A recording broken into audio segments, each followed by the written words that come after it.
Everybody, it's Tyler here at the Texas Cup, checking in with team number 3481, Bronc Botz, coming in from San Antonio. And to help me talk about this robot, I have Evan, Cody, Mari, and Ian. And this is a brand new 2021 robot featuring, of course, a very robust intake, revolver mechanism here in the middle, which we'll cover more about, shooter, climber, and some cool sensors. All this and more coming up on Behind the Bumpers. Giving you a voice. Making it loud our own way. Welcome to the fun. We would like to thank our friends at Stryker for supporting fun so we can continue to make content for you. Stryker makes some of the most revolutionary medical equipment and is a big supporter of FIRST and its participants. If you are looking for an internship or career that supports you being in FIRST, check out careers.stryker.com to learn more.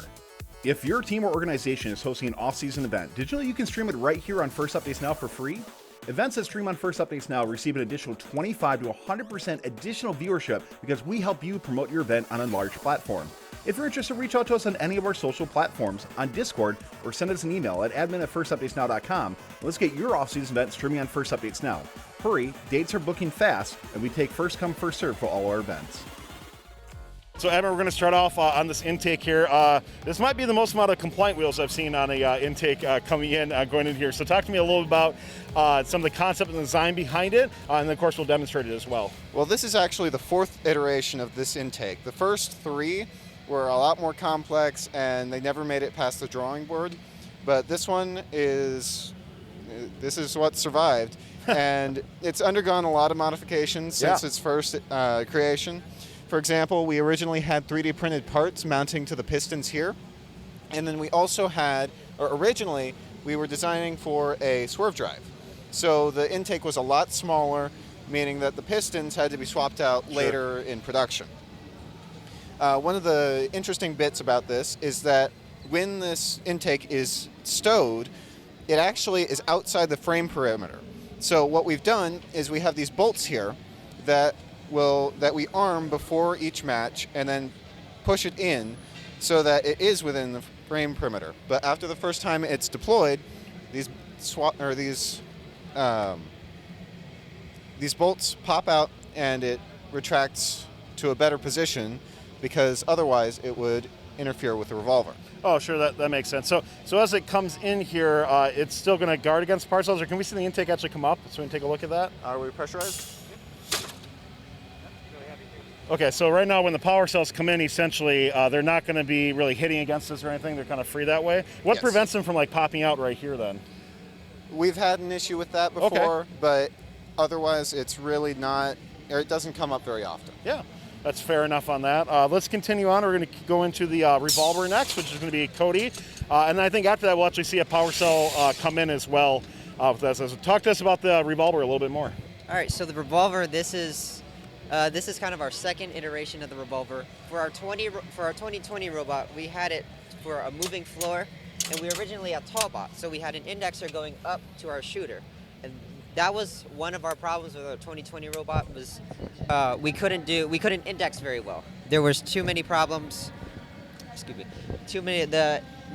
Too much happening at once. So going from the moving floor to the indexer, so that wasn't very functional. So we decided to do a low bot, and with the low bot design, we decided to do a revolver. So we cut out 5 wheels to store 5 holes to store the 5 power cells, and then that will go to the shooter. So that lands pretty well. Have you ever had any jamming issues at all with that, or how do you compensate for that if so? Sometimes the power cells, they will be like right here where we don't have the revolver. Then we'll use the momentum of the robot to push it back into our holes, and then that's how we fix the issue. Makes sense. And then on this kicker here as it goes through, I think Mari's going to be talking more about the shooter, so we'll let her cover that. But so the kicker's going to go, and then it's going to hit these modified compliant wheels, we'll call them. Yeah, so the modified compliant wheels, this piston propels it up, and then these compliant wheels keep the momentum up so that it's able to shoot. Okay. Well, let's let Mari talk a little bit more about the shooter concept. One thing I'm really curious about, you got big Coulsons on here, which means weight, which means more time to speed up, that sort of thing. Talk to me more about some of the concept behind that. So I'm just going to be starting a little bit from the bottom up to the top of the shooter. Sure. So our little piston with the Lexan, affectionately called the finger, it will kick it up to these little compliant wheels, which are moving in sync with the shooter.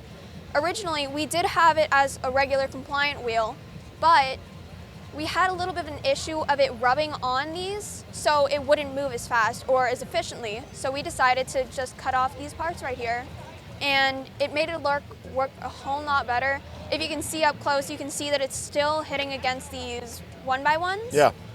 Yeah, so we do have a little bit of an issue with that sometimes, but most of the time it will go completely up, and it's just spinning. It'll shoot.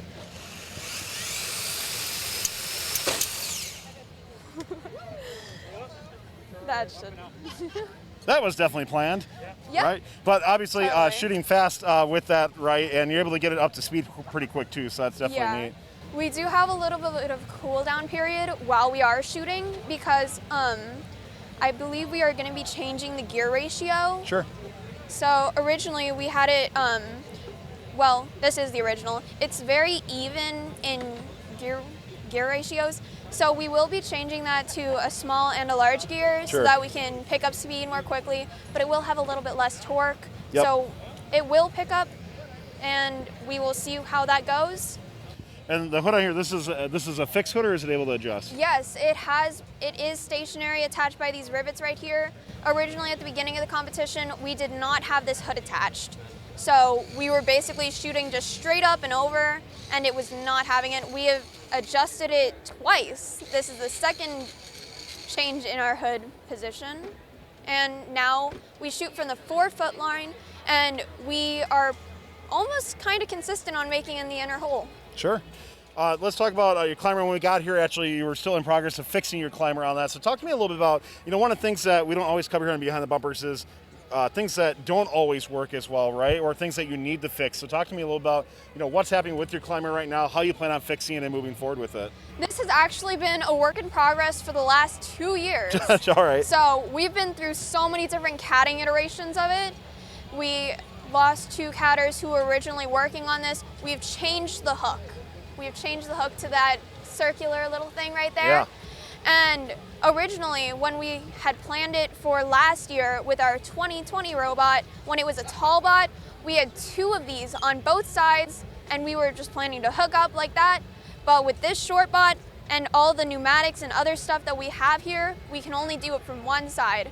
So we are planning to do a winch. So at the back of the shooter, we have this motor, which will be running a winch, as you can see with this little belt here. Oop, that's my bad. So the gears are pretty even, and we are in the process of mounting it when you guys caught us on here. Yeah. Yeah. Well, we appreciate you still taking the time to speak to us about that during the progress as well. Ian's going to be wrapping up in regards to some of the sensors that are on this as well, because you got a couple as you come through to make sure that you're collecting at the right time. So talk to us a little bit more about that. Yeah. So right here next to the Revolver, underneath it actually, there is a color sensor right there with red tape on the bottom of the Revolver. So in the code, when the color sensor sees red tape, it's going to deploy this finger hook such that the finger hook will go up like that, right? And then it should push the ball up into the shooter and it'll come out, right? So each of the tape is properly placed specifically to each hole, right? And then just in case if it doesn't have, it messes up, like the color sensor messes up, we had a camera here. We had to remove it for the climber because they were gonna install it. But there's a camera right here, which we can see on the driver's station, right? And then that would be basically viewing on the inside of the robot. So I would see where the ball would be at. So I can just manually hit the finger up and then, shoot accordingly, right? Yeah.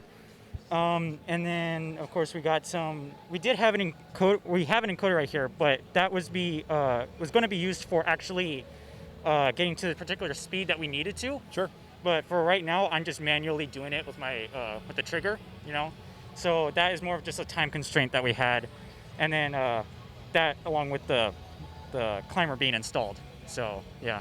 Well, that makes a lot of sense. Well, good luck on your repairs that you have here. Like I said, really cool to hear about teams that are looking to keep iterating and getting better, and it's glad to hear about the different progresses you've gone through. So, Bronc Botz, once again, good luck here at the Texas Cup, and can't wait to see how this robot performs, of course, here and in future competitions you might have either this year or in future seasons. Thanks for taking the time. Thank you.